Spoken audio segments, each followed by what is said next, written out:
characteristic of yours, and I think that is something you need to realise. You know, it's a very powerful thing. Otherwise, you wouldn't have this work. Because for me, what characterises the work is not for the faint-hearted.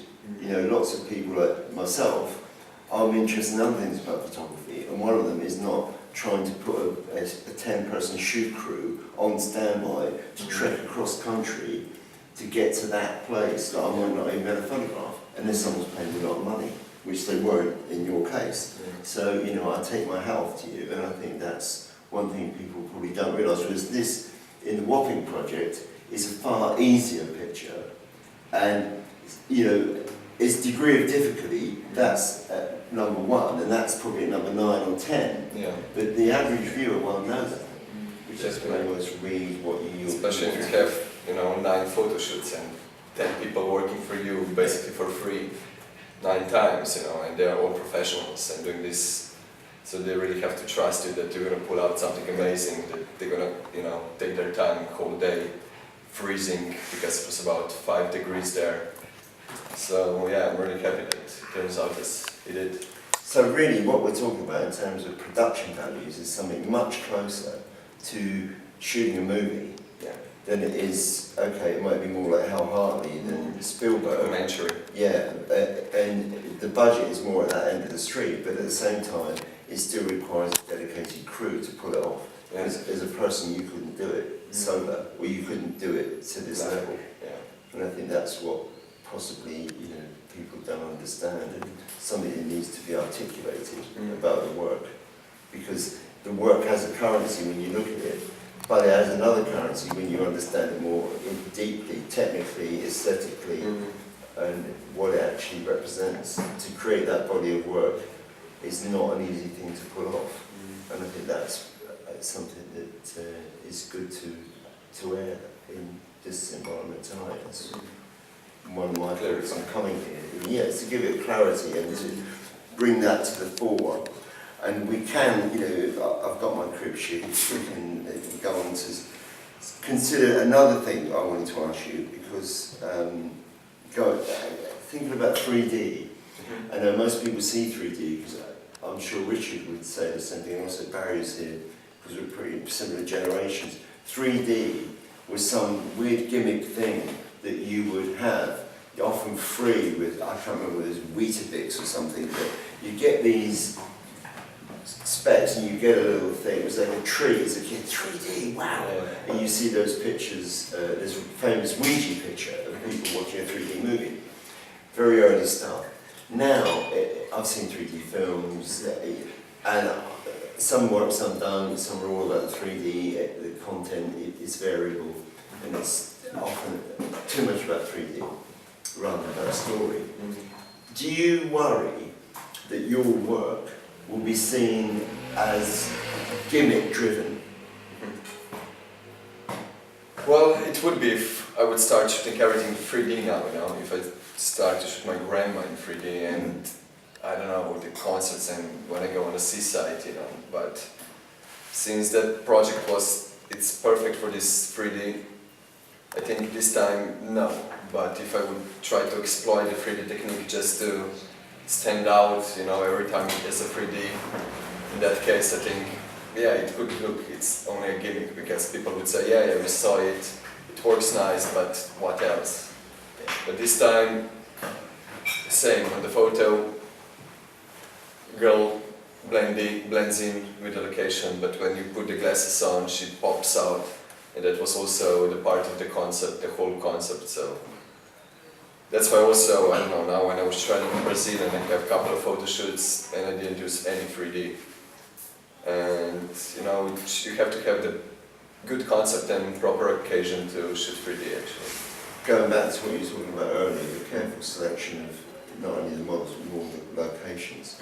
It's not something you use kind of haphazardly, randomly, you'd be very, very careful about it. Yeah, I think that's interesting, but I think you understand why people might see it as that, because it's always been quite a lightweight thing until recently, when 3D rendering in movies became a very big business and very highly referenced. I think it's also totally different kind of thinking, you know, because till this project I always used you know, really shallow depth of the field, you know, aperture says 1.4, 1.8 to maximum. But now, you know, you just have to rethink everything. You're shooting everything on 22 f-stop or 18, 16. And all of a sudden you can get all these nice blurry effects, you know, and you have to be careful how close is the first object, how far is the last object on the image. It's much more technical, and you have to be really careful so that you can tell what you wanted to tell with a photo, you know, because you can't depend on all the tricks that you learned before in 10 years of your photographic, you know, career. And Yeah. so that's also one of the tricks, and one of the things why lots of 3D photographers, wannabe photographers and videographers are not as good as they could be, because they're thinking in 2D way and then shoot and it just doesn't look as it should, you know. So they use it for the sake of it, and they misapply it. Yeah. They shoot it as they know, you know, as they know in 2D, but it's not the same. So can we talk for a minute then about where you think this kind of work fits in the overall canon of fashion photography? Do you see it as something that could be used in editorial, maybe advertorial adverts, point of sale? Where would you see it go, apart from in art galleries like this? Where else would you see it? Well, right now it's really more gimmicky, you know. You have magazines, they put the glasses, you know, next to the magazine, as you can see this one that we did in Slovenia. And it's a good thing. Everybody buys it, it's like everybody shares it, everybody talks about it. But soon everybody's going to see this and it won't be so popular anymore. But on the other side, you will have iPads, I'm sure in like 2 years it's going to be with a 3D screen. So all the material can be viewed in 2D or 3D. Also all the televisions, computer screens, video games, everything is growing slowly 3D. But we'll see, because 3D is coming and going. It came in beginning of 19th century, and then it was really popular in the 50s, it was again really popular in the 80s. It comes and goes, so I'm sure it's going to be oversaturated again, and people will forget about it and go on some other technique.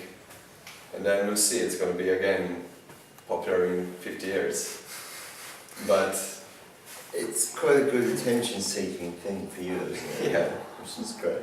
I mean, you know. That's why I don't want to, you know, put all the effort only in 3D, but it's really cool because people see your work, they maybe remember you as a 3D photographer, but at least you drew some attention and they, you know, hire you for some other jobs as well, so Getting their attention. I don't feel, yeah. So it wasn't wasted effort. No, definitely not. And it's another thing that, you know, that you learn, and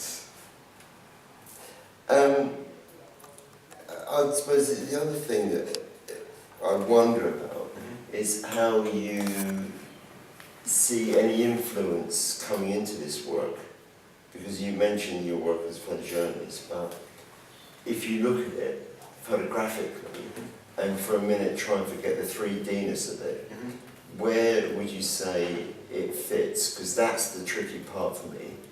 The position of it, sort of culturally, historically, ideologically, where do you position the work? And that's quite a tough one. Where do you think it fits? it's so hard to say. It's really, I think it fits everywhere and anywhere, actually, you know, because again, as I said, it's a little bit of fashion, it's a little bit of photojournalism, it's a little bit of technological gimmick, a little bit of everything, so it drew a really